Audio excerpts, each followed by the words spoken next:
All right, to help us understand this better, let's bring in Middle East analyst and distinguished fellow at NYU Law School, Thane Rosenbaum. Thane, thank you for joining us as always. It's not very unusual that the IDF, the Israeli military, demolishes Palestinian structures, but this particular case is very interesting. First, it's different for a couple of reasons. For the location of this particular neighborhood, also the Supreme Court ruling in favor of it, and the reasoning that we're hearing from Israel behind this demolition. Let's start with explaining the Israeli point of view. Well, Tal, the Israeli point of view is that it's on the Israeli side of the fence, the village itself, the homes, and it proposes a security risk.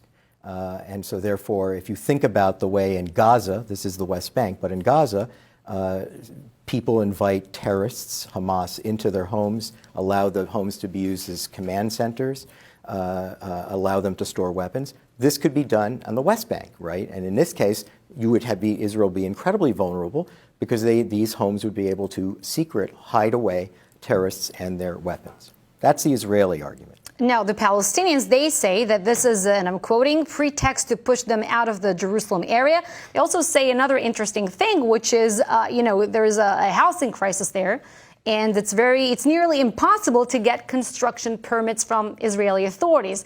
To the Palestinian point, from my, familiarity with this case, it's very difficult also for Israeli Jews, not only living in Jerusalem, in other cities across Israel, to get permits of construction. It's just a difficult thing to do in Israel in general.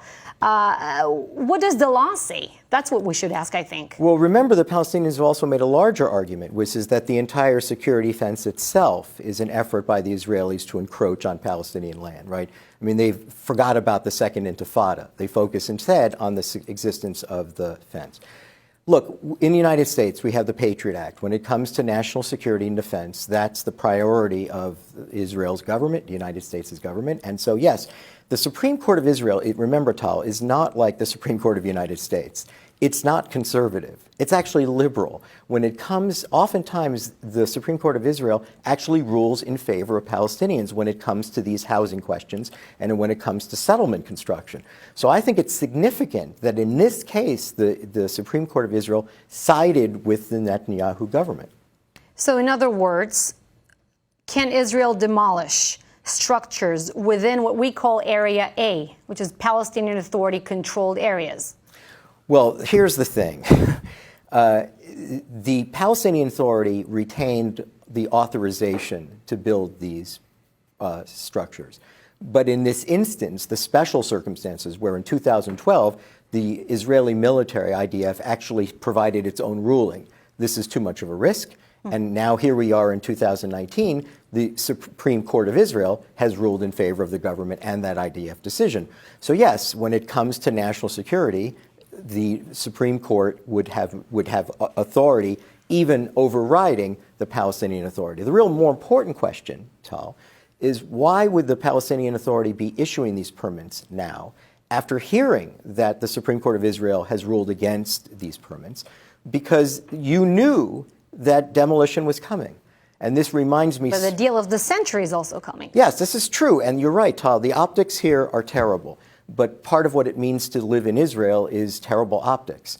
And so, this is the vision of tearing down civilian structures always looks horrible, except when you realize why. If the Palestinians had renounced terror and rejectionism of Israel's existence, I don't think we would be here. We're here because of Palestinian terror. We're also here because of Palestinians, their fixation with fences and borders, right? I mean, on Friday, I'll probably be back here, and there'll be some deaths along the Gaza March of Return. And why? It's because Hamas is encouraging people to go too close to the fence, try to infiltrate the fence, try to tear down the fence, and then someone gets shot, and to actually encourage civilians to be there. Here we have something, I think, similar, except, yes, you're saying this deals with the shortage of housing, but as you pointed out, Israelis themselves don't get permits. So this is not even necessarily discrimination against the Palestinians. I want to ask you briefly, Thane, we've seen reactions from the UN, EU, Arab League, and also specifically a reaction from France, all condemning the demolition of the Palestinian property. We haven't seen any official reaction from Washington on this story. Is it fair to say that Israel, under the Trump administration, can pretty much do what it wants to do in the West Bank? It's doing it. It's clear that Netanyahu's government is taking its world condemnation less seriously because they can say, let the world condemn. We've already moved the embassy. We have relationships, diplomatic relationships with countries around the world that in past years would have been unimaginable, India, Russia, and we'll just do what we need to do. Look, I'll tell you what we know in the United States. People, when they second guess how it is that the Boston Marathon bombing took place, when they were aware, the FBI was aware that these young men were on the watch list, this is what Israeli citizens are concerned about, right? These homes are too close to the fence and they're on the other side of the fence. And if some Israeli gets killed, we're going to say, why did we allow that when we knew that it was illegal to build in that village? Thane Rosenbaum, thank you so much for explaining the issue.